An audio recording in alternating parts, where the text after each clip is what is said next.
안녕하십니까. 신지식인 정희태입니다. 저는 국립한국복지대학교 특임교수를 역임했습니다. 70%를 넘는 신입생이 다문화 학생이다. 다른 지역으로 이사하는 한국가정. 네, 이민청 만능주의. 지금 이제 한국은 저출산 문제가 너무 심각하니까 정부는 이거를 이민청, 그러니까 외국인 유입으로 해결할 수 있다 이러고 있는 것입니다. 저도 이민청을 그렇게 반대하는 입장은 아니었어요. 왜냐하면 관리 차원에서 저는 필요하다라는 생각을 했거든요. 외국인 불법 체류자가 너무 많이 늘어나니까 지금 42만 2천명, 매년 3천명, 4천명이 늘어난다 이렇게 얘기하는데, 제가 예견하는 것은 금방 50만 명, 100만 명까지 갈 거다. 저는 그렇게 보고 있는데요. 그러니까 한국인들은 점점 줄어들고 외국인들은 늘어나는데 불법 체류자가 늘어나고 있는 실정이죠. 그래서 이 외국인들을 철저하게 관리해야 한다라는 그러한, 그러니까 외국인 관리청 그러한 시스템인데, 근데 이 외국인으로 저출산 문제를 해결하겠다라는 것은 아주 위험한 생각이다. 저는 그렇게 생각을 합니다. 그래서 우리나라를 빨리 이 잘못된 학벌주의, 이 잘못된 외모 지상주의, 이 잘못된 황금만능주의, 그리고 출세 제일주의를 없애야 된다라는 거예요. 특히 학벌주의, 1류대, 2류대, 3류대, 지방대 이 체계로는 계속 부모들은 사교육 지옥, 그리고 학생들은 입시 지옥에서 벗어날 수 없다라는 것입니다.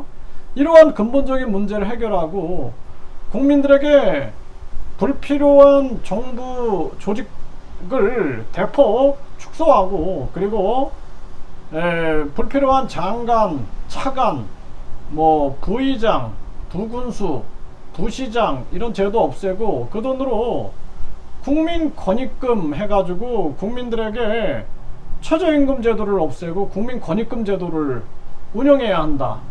그래서 매년 국민권익금위원회에서 국민권익금을 누구에게 얼마를 어떻게 지원할 것인가를 논의해서 결정을 하는 거죠. 그리고 정당보조금, 선거보조금, 선거보조금, 특활비도 없애고요. 이러한 시스템을 갖춰야 된다는 거예요. 그렇지 않고 이대로 계속 가다가는 한국은 완전히 그냥 저출산 문제는 해결하지 못하고, 그리고 외국인들이 이렇게 넘쳐나는 사회가 돼버리는 거예요. 제가 해외에 나가보니까 한국 청년들이 한국 국적을 버리고 예를 들어서 호주에서는 호주 국적을 취득을 한 거죠. 호주 시민권을 취득을 한 거예요. 그런 사람들이 많습니다. 네, 이런 식으로 한국의 탈한국, 탈조선 현상이 계속 일어나게 되고, 한국은 외국인들이 계속 많아지는 거죠. 70%가 넘는 신입생이 다문화 학생이다. 네, 그래서 이 갈등이 생기는 거예요. 여기서 갈등이 생기니까 다른 지역으로 이사하는 거죠. 그리고 다문화 학생도 그냥 예를 들어서 한 나라가 아니라 굉장히 많은 나라 학생들이 이렇게 들어오는 거죠. 그래서 우즈베키스탄, 카자흐스탄, 러시아, 우크라이나, 러시아, 우크라이나 지금 전쟁하고 있잖아요. 이 한국 내에서도 갈등이 생기는 거예요. 베트남, 키르기스스탄, 또 중국, 캄보디아, 시리아, 파키스탄 이런 또 이슬람교 국가에서도 많이 오는 거죠. 이러다 보니까 이 한국인 부모들 입장에서는 이거 안 되겠다, 네, 해가지고 떠나기도 한다라는 거예요. 다른 지역으로 이사를 간다라는 것입니다. 이게 진짜 혼란스러운 거죠. 이게 그냥 다문화 지상 낙원처럼 포장을 하지만 사실은 그렇지 않다라는 거예요. 굉장한 갈등, 중국인들, 베트남인들 갈등 막 생기고, 우크라이나, 러시아 사람들 갈등 생기고, 또 우크라이나, 카자흐스탄, 우즈베키스탄, 키르기스스탄, 이런 식으로 해가지고 갈등이 막 생기는 거예요. 또 파키스탄, 중국, 또 갈등 생기고, 캄보디아, 베트남 사람 갈등 생기고, 이런 갈등이 생기지, 이게 지상 낙원처럼 펼쳐지지 않는다라는 겁니다. 이 심각한 문제가 생기고 있는 거예요. 이렇게 그러다 보니까 지금 대한민국은 초저출산으로 학생이 매년 10만에서 20만 명씩 줄어들고 있는데, 이때 다문화 학생들은 1만 명씩 늘어나고 있는 통계다라는 거예요. 그 10만에서 20만이 줄어들고 한국은, 그리고 다문화 학생은 1만 명씩 늘어나고 있는 거예요. 이런 상황이 돼버린다.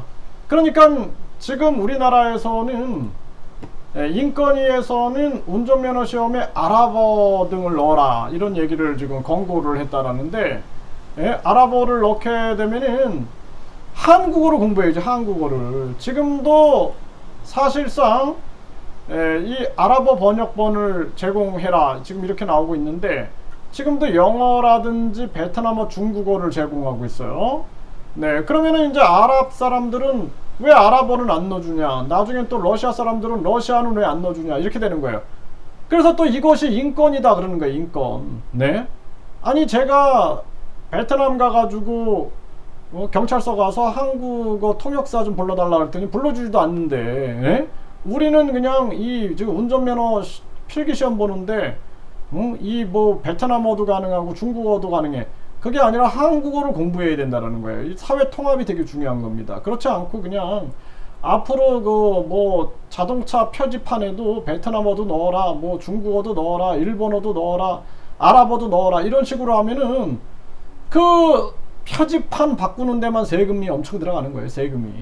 네, 정신 차려야 된다라는 겁니다. 그래서 한국어 능력이 안 되면 운전 못하지. 어떻게 운전을 해요? 이거 운전할 때 한국어 이 저 표지판 보고 운전을 해야 되는데, 이거 심각한 문제가 아닐 수가 없다라는 거예요.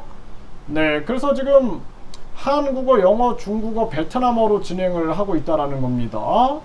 네, 그래서 우리나라가 지금 정신을 못 차리고 있다라는 거예요. 그리고 지금 한동훈은 계속 이민청으로 문제를 해결한다, 저출산. 땜빵 정책을 쓰고 있는 거죠, 땜빵 정책. 근본적으로 이 불법 체류자 문제도 해결하지 못해요. 매달 3천에서 4천 명의 불법 체류자가 증가돼서 42만 2천 명이 불법 체류자가 나오고 있고, 또 이렇게 신분 위조해서 비자를 받는 형태.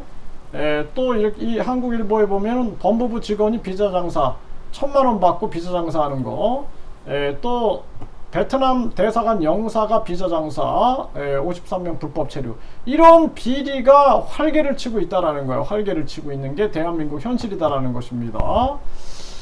그래서 지금 대한민국 같은 경우에는 저출산 문제를 근본적으로 해결하는 거, 직접 지원, 그리고 잘못된 학벌주의, 1류대, 2류대, 3류대, 지방대, 이거 빨리 없애고 우리 사회가 사람이 살 수 있는 사회로 바꾸는 것이 굉장히 중요한 거고, 또 지금 이렇게 들어와 있는 다문화 학생들 차별하면 안 되는 거죠. 차별하면 안 되고 이 학생들과 적절한 사회 통합을 이룰 수 있게끔 해야 한다.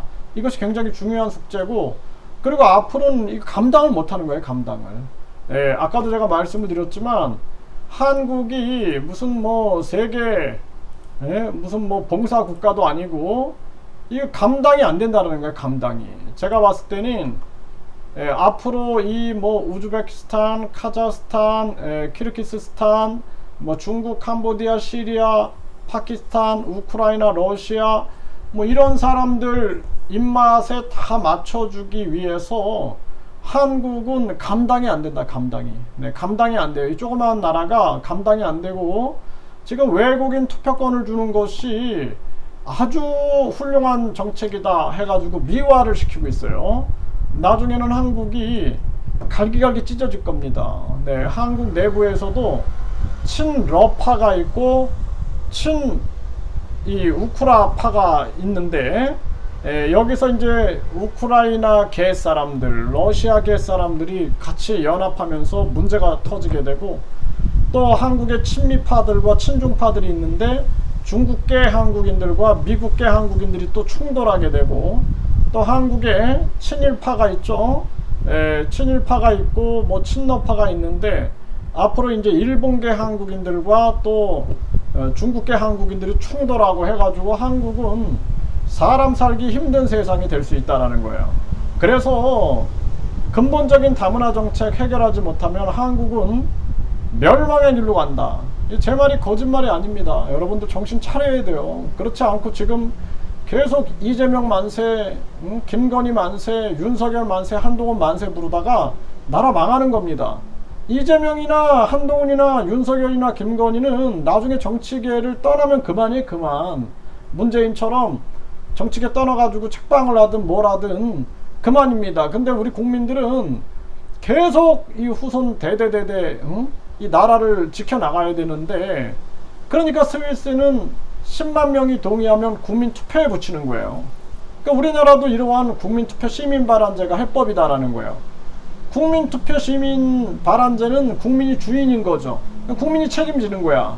그런데 계속 이재명 만세, 김건희 찬양, 윤석열 찬양, 한동훈 찬양하다가는 결국엔 나중에 다 망하고 나서 우리가 이게 잘못 생각했네. 그때는 이 늦은 거예요. 국민들이 그냥 정치를 종교화 시켜가지고 스스로 망함의 길로 간 거다. 그래서 스스로 주인이 되는 길은 국민투표 결정권을 국민이 갖는 길이다. 내가 이렇게 얘기하면은 나를 막 비판해 사람들이. 무슨 국민이 국민투표 결정권을 갖냐, 선동하지 마라 막 이러고 있는데, 내가 그 사람들 보면 개돼지라고 생각을 합니다. 왜냐하면 스스로를 노비로 생각하는 거예요. 노비로 생각하니까 스스로 결정한다라는 거에 대해서 이거를 부당하다고 생각하는 거야. 그게 아니라 이재명 님, 윤석열님, 김건희님, 한동훈님이 결정해 주시면 우리는 따라간다, 이런 식으로 가는 거야. 이런 식으로. 그러니까 누가 그냥 예를 들어서 개고기 식용을 반대한다 그러면은 그냥 만세하고 또 거기에 반대하고, 또 어떤 사람은 또 또 나쁜 정책을 그냥 또 제안하면은 그냥 만세하고 쫓아가는 거예요. 그게 아니라 스스로 판단하고 결정하고 반기를 들 수 있는 주권자의 모습을 갖춰야 되는데, 그런 게 없다라는 것입니다. 심각한 대한민국 현실이다. 저는 그렇게 생각합니다.